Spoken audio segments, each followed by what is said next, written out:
Baik, selamat pagi, siang, sore, ataupun malam untuk Ibu Apriani yang sedang menonton video ini. Jadi pada kesempatan kali ini saya akan menjelaskan yaitu tentang tugas lembaga dari sesi 9 ya sampai dengan juga sesi 15 gitu. Oke, langsung saja di sini saya akan memulai. Jadi pada yang pertama itu kita terdapat. Aduh, pencet. Oke, sorry. Jadi pada yang pertama kali itu kita akan membahas tentang money market. Jadi terlepas dari namanya ya, pasar uang ini tidak memperdagangkan uang real seperti uang tunai atau juga koin. Sebenarnya pasar uang ini itu memperdagangkan instrumennya keuangan jangka pendek yang kayak sangat liquid gitu. Jadi dia gampang dikonversi gitu ke uang tunai gitu. Jadi dia ya gampang lah intinya. Dan juga berisiko rendah itu sehingga berperilaku hampir seperti mata uang. Jadi pasar uangnya ini juga bagian vital ya dari sistem keuangan tempat sekuritas jangka pendek berisiko rendah dan sangat liquid juga diperdagangkan. Dan pasar uang ini juga itu mendukung kebutuhan kas ya, perusahaan dan pemerintah gitu, serta memungkinkan lembaga-lembaga besar mengelola likuiditas secara efisien. Dan juga berkat informasi, investor biasa kini juga bisa berpartisipasi secara tidak langsung melalui reksadana dan juga produk serupa. Gitu. Oke, purpose of money market. Jadi pasar uang ini ya itu ada yang berkembang dengan baik gitu, menjadikan pasar uang ini tempat ideal untuk perusahaan atau lembaga keuangan untuk menyimpan kelebihan dana hingga dibutuhkan. Demikian pula pasar uang ini itu menyediakan sumber dana berbiaya rendah bagi perusahaan, pemerintah, dan perantara yang membutuhkan suntikan dana jangka pendek. Tujuan sebagian besar investor di pasar uang yang menyimpan dana sementara bukanlah untuk mendapatkan imbal hasil yang sangat tinggi atas dana mereka. Sebaliknya, mereka itu menggunakan pasar uang untuk investasi sementara yang memberikan imbal hasil lebih tinggi gitu daripada menyimpan uang tunai atau uang di bank. Mereka mungkin merasa bahwa kondisi pasar tidak tepat untuk menjamin pembelian saham tambahan. Atau mereka mungkin memperkirakan suku bunga akan naik dan karenanya tidak ingin membeli apa-apa gitu. Penting untuk diingat ya, jadi untuk menyimpan kelebihan uang tunai yang menganggur mahal bagi investor karena saldo kas ini tidak menghasilkan pendapatan bagi pemiliknya. Uang tunai yang menganggur itu merupakan biaya peluang dalam hal hilangnya pendapatan bunga.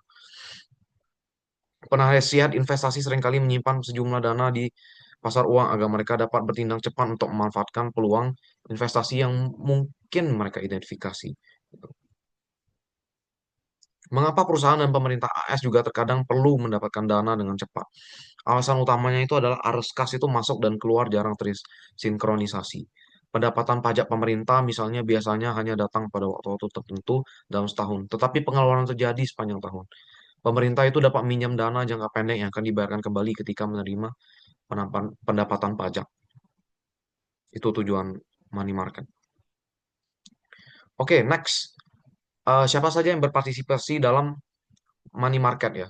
Jadi yang pertama itu adalah Departemen Keuangan AS atau US Treasury Department.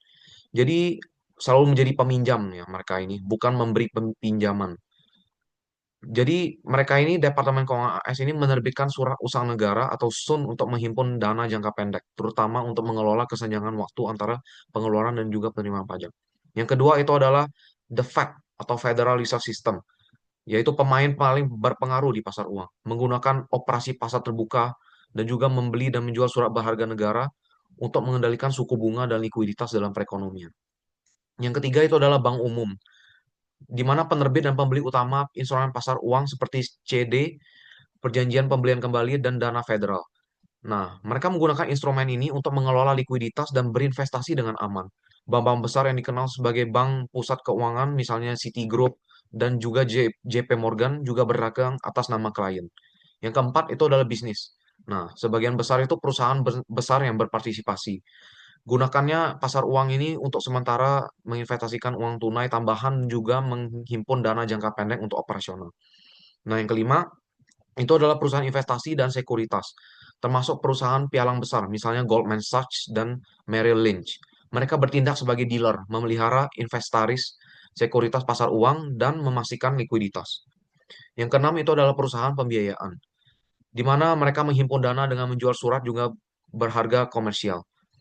Gunakan dana ini itu mereka menggunakan pinjaman penawaran kepada konsumen, misalnya untuk mobil, peralatan, atau renovasi rumah. Yang ketujuh itu adalah perusahaan asuransi, di mana mereka berinvestasi di pasar uang agar tetap liquid, memungkinkan mereka membayar klaim dengan cepat ketika menjadi bencana. Misalnya terjadi bencana hal-hal yang tidak kita inginkan. Yang ke-8 itu adalah dana pensiun, di mana menyimpan dana dalam jumlah kecil di pasar uang agar tetap fleksibel dan juga merespons peluang investasi. Kewajiban mereka biasanya dapat diprediksi sehingga mereka tidak membutuhkan cadangan kas yang besar. Yang kesembilan itu adalah investor perorangan atau individu. Dan biasanya mereka ini tidak dapat membeli sekuritas berdenominasi secara langsung. Sebaliknya, mereka berinvestasi melalui reksadana pasar uang yang mengumpulkan dana investor kecil untuk membeli instrumen besar. Oke, lanjut. Yang ketiga, itu ada money market instrument ya. Di mana eh, di sini ada beberapa ya, ada 7 gitu. Nah, instrumen pasar uang ini apa? Itu adalah surat utang jangka pendek yang menyediakan likuiditas dan pilihan investasi berisiko rendah. Jadi yang pertama itu adalah surat utang negara jangka pendek atau Treasury Bills. Nah, penerbitnya ini Departemen Keuangan AS yang dimana jatuh temponya itu adalah 4, 13, 26, dan juga 52 minggu. Di mana surat ini dijual dengan diskonto. Tidak ada pembayaran bunga berkala. Denominasi minimumnya itu adalah $100, yang dimana sebelumnya adalah $1.000. Dianggap hampir tanpa risiko dan juga dijamin oleh pemerintah AS gitu.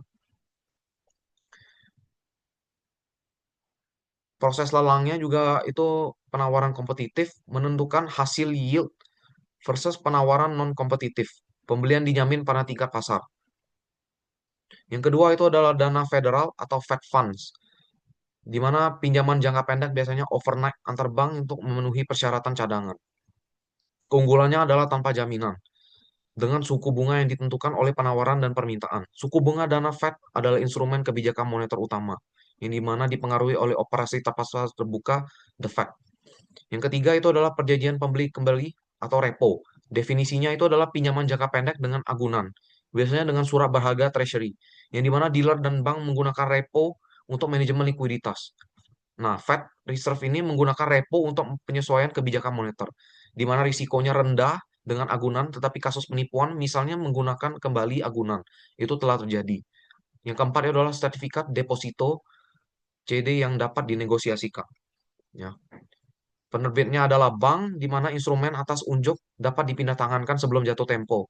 Di sini denominasinya besar, $100 hingga $10 juta. Tanggal jatuh temponya itu adalah 1 hingga 4 bulan. Beberapa ada yang sampai 6 bulan. Sejarahnya ini diperkenalkan pada tahun 1961 untuk bersaing dengan T-bills, yang dimana berkembang setelah pengecualian peraturan Q. Yang kelima itu adalah surat berharga komersial. Penerbit perusahaan besar yang memiliki kredibilitas baik, misalnya GE Capital atau GMAC, itu ya, memiliki keunggulan surat promes tanpa jaminan. Tanggal jatuh temponya itu 1 hingga 270 hari, kebanyakan 20 sampai 45 hari. Dijual dengan diskon seringkali dijamin oleh jalur kredit bank. Kemudian lebih murah daripada pinjaman bank. Lihat suku bunga acuan versus suku bunga surat berharga komersial. Surat berharga komersial berguna aset atau ABCP berperan dalam krisis keuangan 2008. Dijamin dengan hipotek. Yang keenam itu adalah akseptansi bank, di mana instrumen kredit jangka pendek yang digunakan dalam perdagangan internasional. Ya. Contohnya adalah bank menjamin pembayaran barang impor sehingga wesel tersebut dapat diperdagangkan, di mana risikonya rendah dan juga dijamin bank dan dijual juga dengan diskon. Yang ketujuh itu adalah euro dolar, di mana simpanan berdenominasi dolar yang disimpan di bank asing ini di luar AS. Pasar utamanya itu adalah pasar antar bank London atau LIBOR. LIBOR itu adalah suku bunga penawaran, ya. Lawannya itu adalah Libit, suku bunga penawaran juga. Nah, digunakan biasanya sebagai patokan untuk pinjaman dengan suku bunga mengambang. Nah, varian euro dolar ini adalah ada banyak ya, ya. Di mana dia ada euro yen juga, euro euro. Nah, konsepnya ini sama, hanya saja menggunakan mata uang yang berbeda. Oke, next. Kita akan ya mengcompare ya money market securities di sini. Yang pertama itu adalah suku bunga. Di mana instrumen pasar uang umumnya itu bergerak selaras dalam hal suku bunga. Kenapa? Karena semuanya itu berjangka sangat pendek. Kebanyakannya itu di bawah 1 tahun. Nah, instrumen ini sangat aman sehingga memiliki profil risiko yang serupa. Karena merupakan substitusi yang dekat. Jika seseorang bayar bunga lebih tinggi, investor akan segera beralih. Dan penawaran serta permintaan akan mendorong suku bunga kembali ke tingkat yang sama. Contoh, jika surat utang negara membayar bunga 2%, tetapi surat berharga komersial tiba-tiba mendorongkan bunga 3%. Semua orang akan berbondong-bondong beli surat berharga komersial hingga harganya menyesuaikan dan suku bunga turun mendekati 2%. Selain itu, selama peristiwa besar seperti krisis keuangan 2008, suku bunga pada semua instrumen pasar uang turun tajam dan tetap rendah selama bertahun-tahun. Ini menunjukkan seberapa cepat pasar merespons kondisi ekonomi. Yang kedua, itu adalah likuiditas. Likuiditas ini berarti seberapa cepat dan mudah kita itu mengubah suatu menjadi uang tanpa kehilangan nilainya. Gitu. Jadi gampang itu, cair kayak air. Gitu. Jadi surat berharga negara adalah yang paling liquid. Pasar sekundernya besar, eh, jadi kita itu bisa menjualnya dengan mudah dengan harga yang wajar. Gitu. Surat berharga komersial ini eh, biasanya kurang liquid ya gitu. Tidak ada pasar penjualan kembali yang aktif. Kebanyakan investor hanya menyimpannya hingga jatuh tempo. Dan jika kita perlu menjualnya, kemungkinan besar kita akan membayar biaya yang tinggi. Sertifikat deposito atau CD itu berada di antara keduanya. Itu sebabnya reksadana, pasar uang ada reksadana ini membantu investasi kecil mengakses likuiditas bahkan ketika instrumen aslinya tidak terlalu liquid. Yang ketiga itu adalah bagaimana mereka dinilai ya. Nah, jadi di sini ada rumus-rumusnya itu ada PV sama dengan FV per 1 plus I dan N gitu. Di mana contohnya itu jika kita menginginkan pengembalian 2% dan T-bill akan memberikan $1.000 dalam 1 tahun. Maka PV-nya itu adalah 1.000 bagi 1,02 sama dengan 980 dan 0,39 dolar. Jadi jika saya membayar 980,39 dolar sekarang dan menerima $1.000 1 tahun kemudian. Di mana jika suku bunga naik, maka harga turun karena kita membagi dengan angka yang lebih besar. Misalnya jika bunga naik menjadi 3% gitu. Lanjut. Oke, ini adalah topik kedua ya. Jadi di sini saya akan menjelaskan tentang bond markets. Jadi bond markets itu adalah obligasi atau jenis investasi ya, di mana individu itu meminjamkan uang itu kepada pemerintah atau pemerintah daerah ya, yang di mana itu untuk jangka waktu tertentu. Nah, sebagai gantinya itu penerbit itu setuju untuk membayar bunga secara berkala gitu. Karena sebagai pembayaran kupon dan membayar kembali jumlah penuh atau pokok ketika obligasi jatuh tempo gitu. Obligasi ini umumnya itu dianggap kurang berisiko ya. Jadi dia minim risiko tidak seperti saham dan kripto atau lain-lain gitulah. Instrumen keuangan lainnya juga, tetapi ini minim risiko karena dijamin oleh pemerintah gitu. Nah, tapi stabilitas ini biasanya itu disertai potensi imbal hasil ya yang lebih rendah dibandingkan saham. Obligasi itu bisa menjadi pilihan yang baik, nah, tapi bagi investor yang mencari pendapatan tetap atau ingin menyeimbangkan risiko dalam portofolio investasi mereka. Gitu. Oke, jadi obligasi ini dibagi menjadi beberapa jenis ya. Di sini ada 3 ya. Yang pertama itu adalah surat berharga negara AS atau US Treasury Securities. Biasanya diterbitkan oleh the Fed untuk membiayai utang nasional.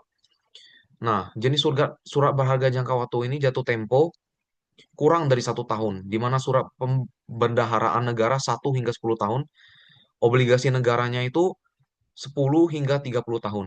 Resikonya itu tidak ada risiko gagal bayar karena kemampuan pemerintah untuk mencetak uang. Nah, risiko suku bunganya itu adalah obligasi jangka panjang yang mana masih rentan terhadap fluktuasi pasar. Oke, lanjut. Yang kedua, itu adalah Treasury Inflation Protected Securities. TIPS, surat berharga yang dilindungi inflasi Treasury gitu. Jadi ini adalah obligasi pemerintah khusus yang melindungi kita itu dari inflasi gitu. Obligasi ini memberikan suku bunga yang tetap, namun jumlah pokok jumlahnya itu digunakan untuk menghitung bunga, meningkat seiring inflasi. Jadi kita itu selalu mendapatkan bunga real gitu, yang disesuaikan dengan inflasi. Jadi ini cocok ya untuk pensiunan atau siapapun yang khawatir dengan inflasi. Yang ketiga itu adalah separate trading of registered interest and principal of securities, treasury strips, di mana sekuritas tanpa kuponnya ini tidak membayar bunga hingga jatuh tempo. Kemudian setiap pembayaran bunga dan pokok obligasi dipisahkan dan dijual sebagai sekuritas individual. Nah, format elektroniknya ini tanpa sertifikat fisik. Contoh, obligasinya itu berjangka 5 tahun menjadi 11 strips terpisah. 10 bunga plus satu pokok. Oke, lanjut. Kita akan lanjut ke bonds yang kedua, ini adalah agency bonds ya. Obligasi agensi. Yang dimana adalah surat utang yang diterbitkan oleh perusahaan yang disponsori pemerintah AS atau GSE atau lembaga federal. Meski tidak dijamin secara langsung itu oleh pemerintah AS. Nah, tapi investor umumnya meyakini obligasi ini tuh memiliki risiko yang rendah. Kenapa obligasi ini aman? Nah, obligasi ini aman karena penjaminan dan keamanan obligasi ini seringkali dijamin oleh pinjaman atau aset yang didanai oleh hasil obligasi. Jalur kredit Departemen Keuangannya lembaga ini juga dapat mengakses jalur kredit dari Departemen Keuangan AS jika mereka menghadapi kesulitan keuangan. Kemudian juga terdapat dukungan tersirat pemerintah yang dimana terdapat keyakinan kuat bahwa pemerintah akan turun tangan untuk menjaga gagal bayar, seperti yang ditunjukkan selama krisis keuangan 2008. Penerbit obligasi agensi ini adalah Salimai, Asosiasi Pemasaran Pinjaman Mahasiswa, yang dimana mereka mendanai pinjaman mahasiswa. Kemudian ada administrasi perumahan petani, yang dimana mendukung pembangunan pedesaan, dan kemudian ada FHA ya, Administrasi Perumahan Federal, yang dimana mereka mengasuransikan pinjaman hipotek. Dan juga ada Bank Tanah Federal yang menyediakan pinjaman untuk sektor pertanian. Itu untuk agency bonds. Next, kita masuk ke municipal bonds. Municipal bonds ini adalah ya obligasi daerah ya, yang dimana surat utangnya itu diterbitkan oleh pemerintah negara bagian kabupaten dan daerah untuk mendanai proyek-proyek publiknya itu kayak sekolah, jalan raya, utilitas dan juga rumah sakit. Obligasi ini menarik ya gitu. Kenapa? Ya, karena pendapatan bunganya itu bebas pajak federal dan seringkali pajak negara bagian itu daerah jika investor tinggal di negara bagian penerbit. Menangkal risiko yang gagal bayar juga ya lebih rendah daripada obligasi korporasi ya. Meskipun bukan berarti mereka itu bebas risiko. Ada risiko tapi minim gitu. Eh, pendapatan bunganya ini biasanya babas pajaknya itu. Seringkali tadi ya.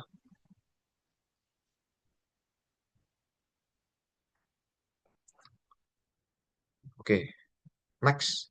Kita masuk ke dalam corporate bonds. Corporate bond itu adalah surat utang yang diterbitkan oleh perusahaan untuk mengumpulkan modal guna ekspansi, operasi, atau akuisisi. Tidak seperti saham yang mewakili kepemilikan.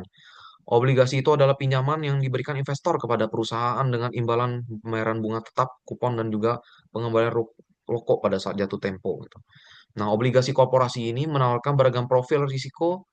Ya, imbal hasilnya itu ada dan obligasi dengan jaminan dan peringkat investasi lebih aman, tetapi imbal hasilnya ini lebih rendah. Sementara obligasi sampah atau junk bond itu memberikan imbal hasil tinggi dengan risiko.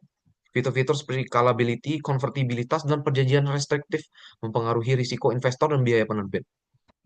Itu untuk corporate bonds. Oke, next. Kita masuk ke topik yang ketiga. Itu adalah stock market.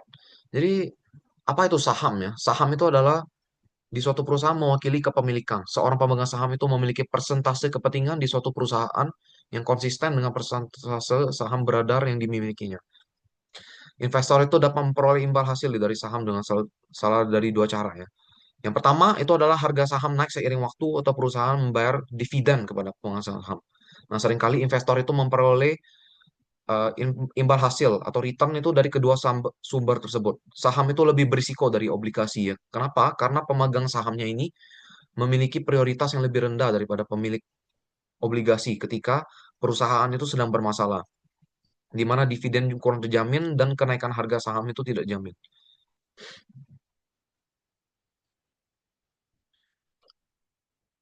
Oke, di sini ada tipe-tipe saham ya itu. Yang pertama saham biasa itu atau common stock itu di mana mereka mewakili kepemilikan dalam suatu perusahaan dan pemegang sahamnya ini dapat memberikan suara pada hal-hal penting perusahaan, misalnya pemilihan dewan direksi. Investor itu mendapatkan imbal hasil melalui dividen dan apresiasi harga. Pemegang saham biasanya berada di urutan terakhir jika terjadi keberangkutan setelah pemegang obligasi dan pemegang saham preferen. Misal, misalnya dibandingkan jadi kelas A dan B gitu, dapat berbeda berdasarkan hak suara. Misalnya kelas A itu sama dengan 1 suara per saham. Kelas B sama dengan 10 suara per saham. Oke, yang kedua kita masuk ke dalam preferred stock atau saham preferen. Oke, jadi di preferred stock ini sekuritas itu mereka hybrid ya atau gabungan fitur saham dan juga obligasi. Dividennya tetap seperti kupon obligasi yang harus dibayarkan sebelum dividen biasa. Tidak memiliki hak suara kecuali dividen terlewat. Mereka juga harganya lebih stabil ya, kurang fluktuatif dibandingkan saham biasa. Prioritasnya itu atas saham biasa, tetapi di bawah obligasi dalam keberangkutan. Nah, ada varietas lainnya. Apa itu? Dapat ditarik. Perusahaan dapat membeli kembali saham dengan harga tertentu.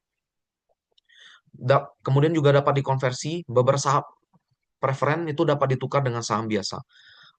Kenapa alasan perusahaan menerbitkan saham preferen? Nah, kenapa ada preferred stock ya? Jadi, yang pertama itu untuk menghindari utang di neraca, tidak seperti obligasi.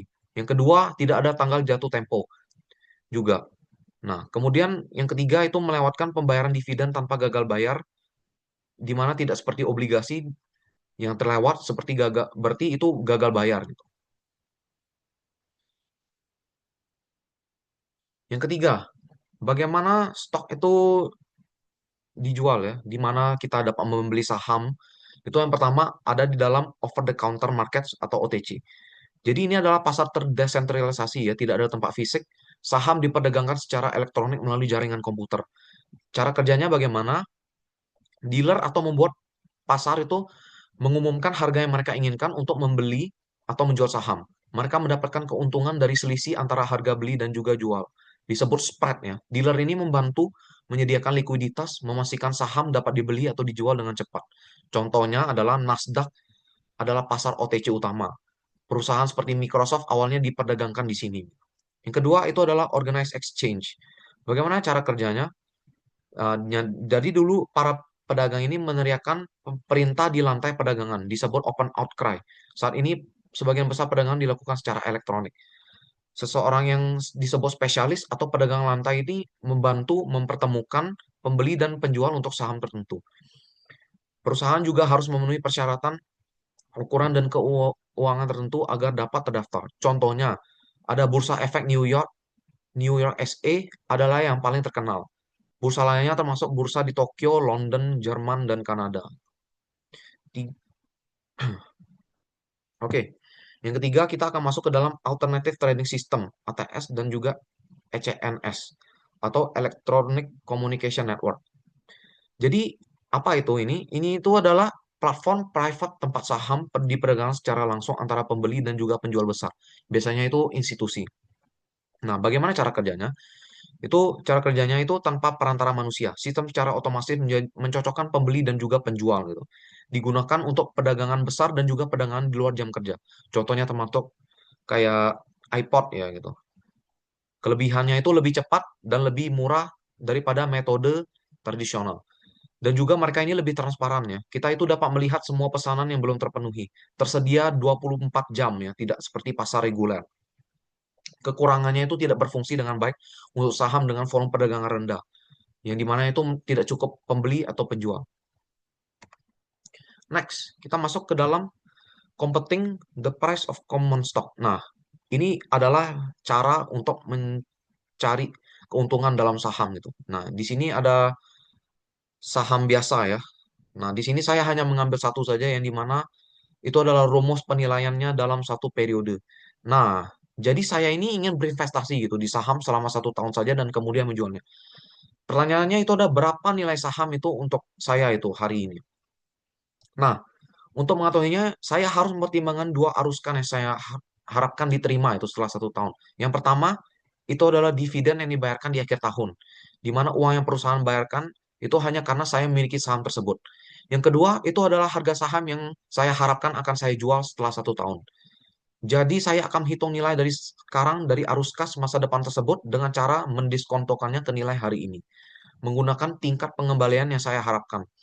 Jadi saya itu mengharapkan berapa keuntungan yang dapat diinginkan dari investasi tersebut mengingat risikonya. Oke, di sini ada cara mencari keuntungan sahamnya itu ya. Yang pertama ya ini ada kita harus mengenal dulu istilah-istilah sahamnya. P0 itu adalah harga saham saat ini, D1 itu adalah dividen yang dibayarkan di akhir tahun pertama, P1 itu adalah harga saham yang saya perkirakan akan dijual tahun depan. Kemudian ada K ya, K ini tingkat pengembalian yang diharapkan gitu. Maka cara mencarinya sangat simpel saja. PO itu sama dengan D1/1 plus K ditambah lagi dengan P1 dibagi 1 plus KE. Gitu. Oke, selanjutnya kita akan masuk ke dalam forex market ya, forex exchange. Nah, jadi sebagian besar apa itu forex market ya? Jadi sebagian besar negara di dunia itu memiliki mata uang mereka sendiri itu. Amerika memiliki dolar dan Tiongkok itu memiliki yen ya. Jadi perdagangan antar negara ini melibatkan pertukaran mata uang yang berbeda atau lebih umumnya itu simpanan bank dalam mata uang yang berbeda. Ketika perusahaan Amerika ini membeli barang, jasa atau aset keuangan asing misalnya dolar AS, biasanya simpanan bank dalam mata uang AS harus ditukar dengan mata uang AS. Simpanan uang banknya itu dalam mata uang asing. Itu untuk pengenalan forex market. Kita akan masuk ke dalam dua jenis forex ya. Forex itu ada dua. Jadi yang pertama itu adalah transaksi spot atau spot transaction. Ini adalah jenis transaksi yang paling umum ya. Mereka itu melibatkan pertukaran langsung, biasanya dalam 2 hari kerja antar simpanan bank dalam dua mata uang yang berbeda.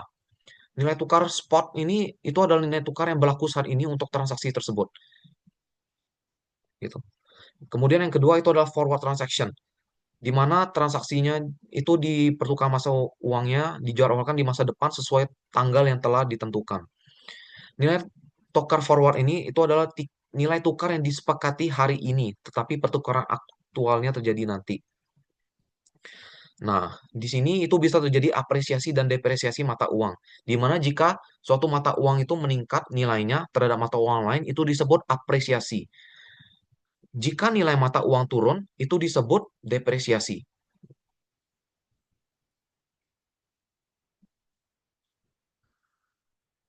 Oke, next kita masuk ke dalam exchange range in the long run, yaitu. Nah, seperti yang kita tahu itu harga barang atau aset atau apapun di pasar bebas itu nilai tukar mata uang itu ditentukan oleh interaksi antara penawaran dan juga permintaan. Nah, untuk mempermudah analisis mengenai nilai tukar di pasar bebas, kita membaginya menjadi dua bagian. Yang pertama, itu adalah kita akan melihat bagaimana nilai tukarnya itu ditentukan dalam jangka panjang. Yang kedua, itu kemudian kita akan menggunakan pemahamannya itu untuk memahami bagaimana nilai tukar itu ditentukan dalam jangka pendek.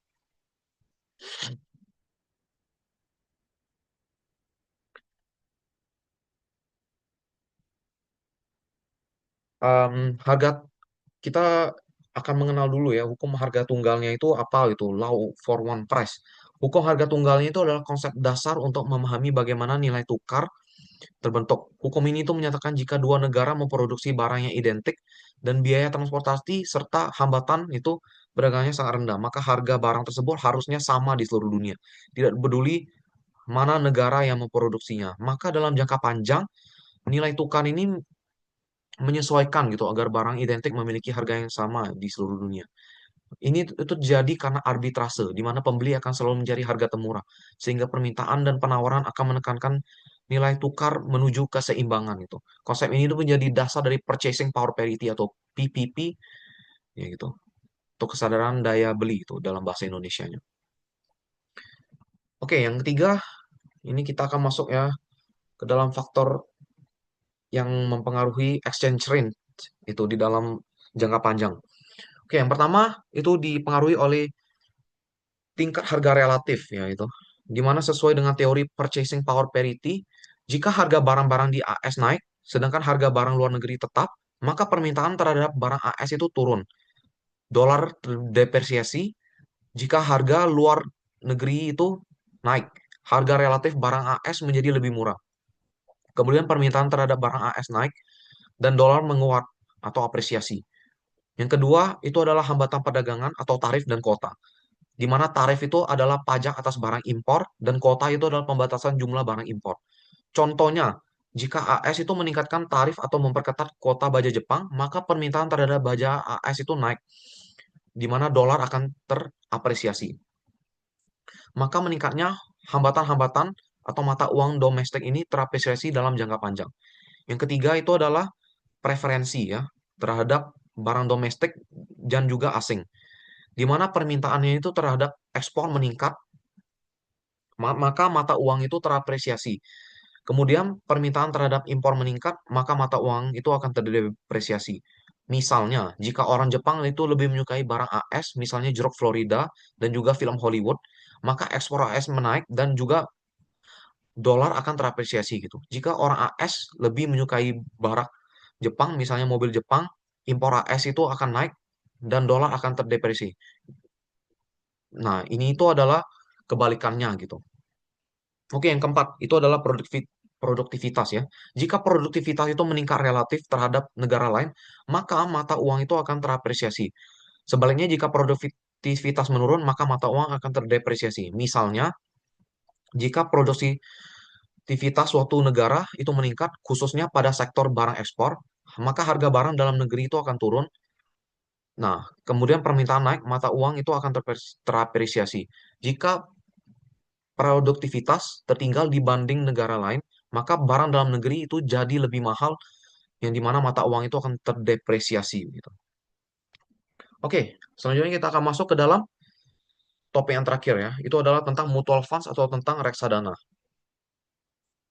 Nah, apa itu ya reksadana ya? Itu kita itu jadi seperti ya kayak menabung lah istilahnya. Kita taruh 20% untuk aset ini, aset A, B, C, dan D, maka dia itu akan naik gitu secara perlahan. Nah, tapi ini itu minim risiko dibanding saham atau obligasi. Ya, mereka lebih minim risiko lah gitu dibanding kripto juga ya pastinya. Oke, saya akan masuk saja ini ke dalam five benefit of mutual fund. Nah, reksadana itu ada banyak sekali ya benefitnya itu. Yang pertama itu adalah likuiditas ya. Likuiditas itu berarti investor itu dapat mengubah investasinya menjadi uang tunai dengan cepat dan biaya rendah. Misalnya jika saya membeli sertifikat deposito, CD atau obligasi, saya bisa dikenakan denda penarikan awal gitu. Atau biaya transaksi jika perlu menarik dana sebelum jatuh tempo.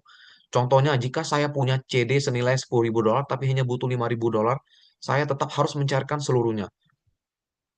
Maka solusinya itu dari reksadana itu, reksadana memungkinkan saya untuk membeli dan mencairkan dana kapan saja dan dalam jumlah berapapun, tergantung kebutuhan.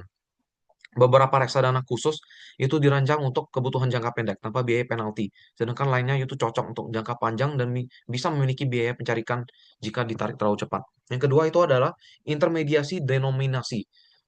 Ya, jadi reksadana itu memberikan akses bagi investor kecil ya ke sekuritas bernilai besar yang biasanya hanya tersedia untuk investor institusi. Misalnya itu banyak surat berharga pasar uang hanya tersedia dalam denominasi besar, seringkali lebih dari $100.000. Dengan mengumpulkan dana dari banyak investor, maka reksadana itu bisa membeli surat berharga besar itu atas nama para investor kecil, memungkinkan akses ke pasar yang sebelumnya tertutup bagi individu biasa. Oke, yang ketiga itu adalah diversifikasi, di mana diversifikasi ini membantu mengurangi risiko investasi dengan menyebarkan dana ke berbagai aset. Nah, masalah investor kecil ini itu adalah membeli saham sendiri secara individu, sulit karena perlu membeli berbagai saham dari sektor berbeda untuk diversifikasi yang optimal. Nah, reksadana ini memungkinkan diversifikasi dengan biaya rendah, termasuk akses ke saham-saham asing yang sulit atau mahal dibeli secara langsung.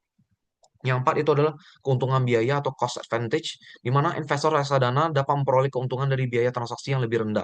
Karena investor institusi itu seperti manajer reksadana bisa menegosiasikan biaya lebih murah dibanding investor individu.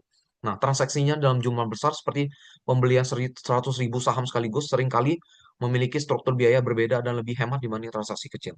Hasilnya, investor retail bisa menikmati biaya yang lebih rendah dibandingkan jika mereka membeli saham sendiri. Oke, kemudian yang kelima itu adalah keahlian manajerial atau managerial expertise. Nah, salah satu daya tarik utama reksadana itu adalah akses ke manajer investasi profesional. Meskipun riset menunjukkan bahwa sebagian besar reksadana itu tidak mengalahkan pas, pasar secara konsisten, banyak investor tetap memilih reksadana. Kenapa? Karena kurangnya waktu, pengetahuan, atau minat untuk memilih saham sendiri itu, ketergantungan pada pengalaman profesional. Pasar keuangan seringkali dianggap rumit oleh investor individu. Nah, cara mencari nilai aktiva bersih sendiri atau NAB itu ya, NA, atau Net Asset Value seperti yang sudah saya jelaskan dari tadi itu adalah total aset kurang kewajiban dibagi jumlah saham yang beredar ya. Itu dia. Oke, kita akan masuk ke dalam top yang selanjutnya itu adalah mutual fund structure. Di mana ya yang pertama itu adalah reksadana tertutup atau closed end funds. Jadi jumlah saham tetap yang tidak dapat ditebus yang diterbitkan saat peluncuran. Sahamnya ini diperdagangkan juga di pasar sekunder seperti saham ya.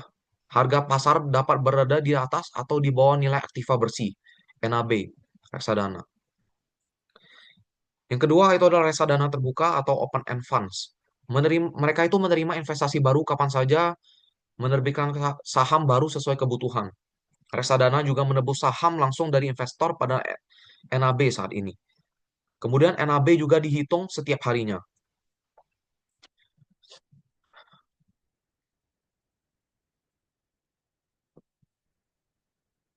Oke, kita akan masuk ya ke dalam 5 tipe reksadana ya, investment objective class. Ya, jadi yang pertama itu adalah reksadana saham, equity funds ya. Kategori reksadanya itu terbesar ya, 52% dari aset, yang dimana mereka berinvestasi hanya pada saham. Tujuan utamanya itu adalah apresiasi modal, pertumbuhan harga saham. Jenis-jenisnya itu meliputi reksadana apresiasi modal, yang dimana mereka bertujuan untuk pertumbuhan tinggi, seringkali itu berfokus pada perusahaan yang berkembang pesat. Nah, kemudian ada reksadana total return, mengupayakan dividen dan pertumbuhan, lebih seimbang dan lebih rendah risikonya daripada reksadana apresiasi modal. Kemudian reksadana dunia itu berinvestasi pada saham asing untuk diversifikasi global. Contohnya, seorang investor muda mungkin memiliki reksadana apresiasi modal untuk pertumbuhan. Itu tadi semuanya masuk ke dalam equity fund atau reksadana saham. Oke, yang kedua kita akan masuk ke dalam reksadana obligasi atau bond funds. Jadi kita itu berinvestasi ya pada obligasi atau surat utang itu. Lebih aman ini daripada reksadana saham, meskipun biasanya dengan return yang lebih rendah gitu. Jenis utamanya itu adalah investment grade, aman. Nah, tapi returnnya lebih rendah.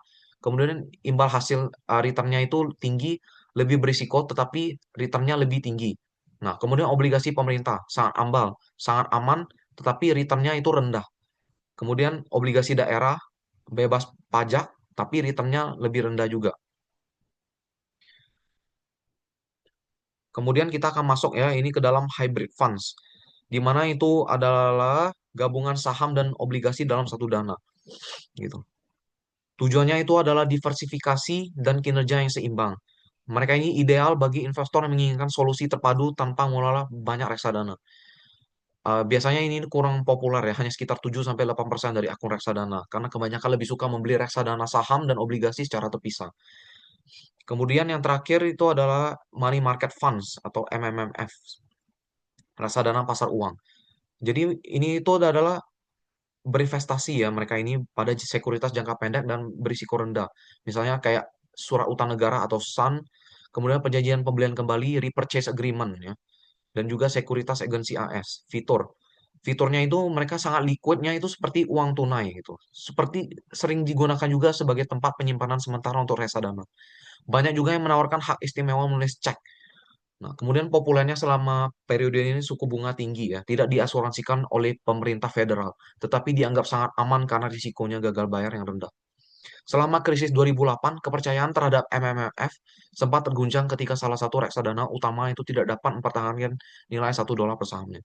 Nah, yang kelima ini sebenarnya tidak begitu ini sih, tapi ini adalah reksadana spesial gitu. Jenis khusus yang dimana mereka ini melacak indeks pasar, misalnya S&P 500. Mereka ini tidak ada manajemen aktif yang hanya mencerminkan kepemilikan indeks itu. Biaya lebih rendah daripada reksadana yang dikelola secara aktif. Cocok untuk investor investor jangka panjang yang percaya pada efisiensi pasar. Contoh populernya, reksadana indeks Vanguard S&P 500. John Bogle selaku pendiri Vanguard adalah pendukung core reksadana indeks dan menganggap dirinya sebagai investor indeks. Oke, kita akan masuk ke dalam bab yang paling terakhir, yaitu adalah hedge fund. Hedge fund sendiri itu adalah dana lindung nilai ya, yang dimana dana investasi swasta yang mengumpulkan dana dari individu dan lembaga kaya untuk menerapkan strategi investasi berisiko tinggi dan berhadiah tinggi. Nah, dari namanya sendiri itu dana lindung nilai ya, hedge fund ini tidak dirancang untuk menghilangkan risiko. Biasanya dana ini sering menggunakan strategi netral pasar, misalnya bertaruh pada perbedaan harga antara aset serupa, tetapi banyak juga yang mengambil posisi spekulatif dari leverage. Contoh, strateginya itu adalah arbitrase long term capital management LTCM gitu. Pada tahun 1994, LTCM menemukan anomali harga yang dimana mereka membeli obligasi treasury AS 29,5 tahun yang dimana itu murah dan menjual obligasi treasury 30 tahun yang kemudian itu menjadi terlalu mahal. Obligasi-obligasi ini itu memiliki risiko yang hampir identik sehingga harganya diperkirakan akan konvergen gitu. Nah, investasi awalnya itu adalah 12 juta dolar ya. Hasilnya keuntungan 25 juta dolar dalam 6 bulan. Returnnya itu lebih tinggi dari 100%. Nah, dengan leverage, returnnya itu bisa melebihi 300%. Namun, leverage yang tinggi itu perbandingannya 50-1 yang membuat LTCM rentan gitu. Pada tahun 1998, krisis pasar hampir menghancurkan dana tersebut yang dimana menyebabkan penyelamatan oleh pihak swasta. Nah, maka dari itu, sekian presentasi dari saya. Terima kasih telah mendengarkan penjelasan saya panjang lebar dari tadi ya, Ibu Apriani. Saya berharap Anda bisa memberikan nilai yang cukup memuaskan untuk saya karena perjuangan saya membuat PPT ini sungguh melelahkan dan juga penjelasan-penjelasannya itu saya hafalkan, saya mengertikan satu persatu ya. Saya jelaskan juga kepada Ibu gitu. Ya, kalau begitu sekian saja presentasi dari saya. Terima kasih.